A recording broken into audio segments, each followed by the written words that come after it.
What's up, guys? Welcome back to the channel. Today we're going to talk about the IS300. We're going to go over the entire suspension, how to adjust it, how to adjust it with aftermarket arms, and get your car dialed to do whatever you want on the track, on the street, or wherever you're going. So let's go. All right, so here is your front suspension of your IS300. You have your lower control arm right here. You have your spindle, and you have your upper control arm. And then in the back, you have your caster arm or lower control arm number 2, and you have your sway bar right here and sway bar end link. So from factory, you really don't have that much suspension adjustment. If you were to imagine this all stock, which from right now, it really does look all stock because the only thing I have modded on this car is coilovers, angle kit, as well as the caster arm in the rear.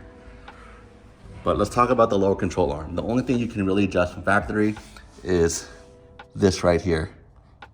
So this right here is to adjust camber as well as caster. It is adjusted simultaneously, so when you adjust camber, you are adjusting caster at the same time. And the way to adjust this is, you'll see this is like an offset bolt. The bolt is not in the center of where the washer is, it's actually offset. So when you spin this, it's actually rotating in a circle. So that means when this is coming closer to here, it's actually pushing the arm out. Or when this gets farther away, it's actually pulling the arm in. So when you're pulling the arm in, you're reducing camber because the spindle is like this. When you push the arm out, it adds cambers. So it pushes it out, adds camber like that. So one note as you're adjusting the lower control arm, when you do add camber, it is actually lowering the caster. So the more you dial in negative camber, the less caster you have, especially from factory. The next adjustment is going to be your toe that you can adjust from factory. You can see this is the inner tie rod, this is the outer tie rod, and this tie rod connects to the lower ball joint. And I'll show you that in a second. And the way you can adjust this is you loosen this nut right here and you spin this rod, it spins into this part. So you can expand out, expand in, pushing the spindle sideways so it rotates like this, adjusting toe like that. So you can see here, I have different upper control arms. These upper control arms are from JZX 100s. The shape is the same. The difference is it is shorter from this point to this point. So if you look at it sideways, from where this sits in correlation to the wall, it brings the spindle in, and that naturally adds camber. There's no adjustment, it's just shorter, so it adds about 4 degrees of camber without having any adjustment, so it stays like that, and the only adjustment you have to adjust camber still is from this rear bolt. So they do make adjustable upper control arms. The only issue with that is you have to adjust it with 4 bolts from here. It can be a pain in the ass to adjust, especially if you're really low. And also, once you get really low, this part of the control arm will start to hit up here onto the shock tower. As you lower the car, it starts to compress, and then it sits really high. And when you go over bumps, it just starts banging like that. And so I like the shorters because it keeps it shorter, so it's less of a radius to hit, but I'm also not that low, so I don't have that issue as much. But if that's the only other option, they also have other arms. 09 makes arms where you can adjust it from right here and right here. So you can adjust it simultaneously, or you can adjust it separate. So you can adjust the caster, you can push this side out, push this side in, push it both out for camber. You know, it's super adjustable, but I like it like this. It's set, it's gonna be even on both sides, it's factory, and it works just well for me. So I'm at -4 right now with this arm, upper control arm, and with this arm push out to the positive. So that means it is going pretty much all the way to the other side that it can go. And so right here, you have the caster arm, and this is not factory. This is not actually adjustable from the factory. So this is an aftermarket arm where you can actually adjust from right here. So what caster does, you can see, it adjusts the angle of your wheel coming from this way to that way. The more caster you have, the faster your self-steer is. So your spindle is at an angle just like that. And the caster is gonna adjust this way and this way. So if you have positive caster, which most of the time you'll always have positive caster, you'll never be negative, you'll be right here, which I'm running about 7 degrees of caster. If you run too little, 5, 4, 3, it starts to come inside like that. Your self-steer, the car feels like when you do a U-turn, the car self-centers. If you have less caster, it's not gonna rotate back to the center as fast as it would, or sometimes you would have to do it yourself manually. So the more caster, the better. If you have too much caster, the car is gonna feel a little weird. It might have the opposite effect. So you wanna find that neutral zone where I think 7 to 8, maybe 9 caster for these cars work really well. So I also wanna talk about the angle kit. You can see the plate right here. The plate, if you look at a normal ball joint, the outer tie rod connects to the lower ball joint. But with this adapter, it actually, you cut your lower ball joint. You can see where it was cut. So basically, with this angle kit, it's basically one flat piece of plate that sits on top of the ball joint, and you bolt it through. You can see the individual pieces. Trying to get a good lighting for you guys.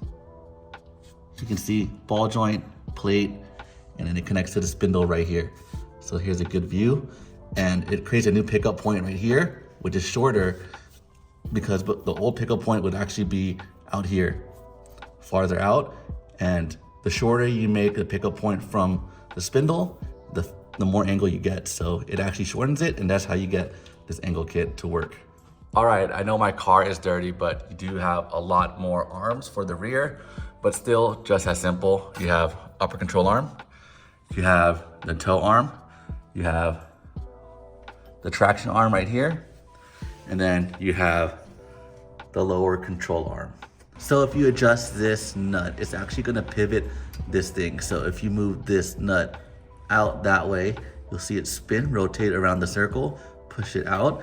It's gonna push this hub out like that, adding camber.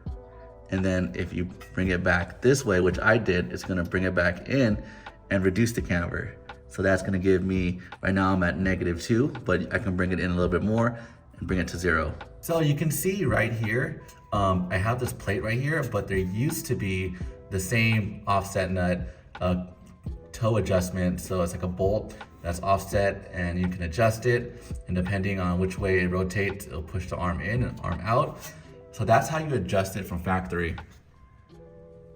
But you can see I have a different arm. This is a toe arm. The way it adjusts is using 2 nuts, and it adjusts from here. You can spin it and it expands the outers, or expands the outer heims and brings it out or brings it in. So when you lower your car, it actually tows out naturally. So as you go lower, the car is naturally towing out in the rear.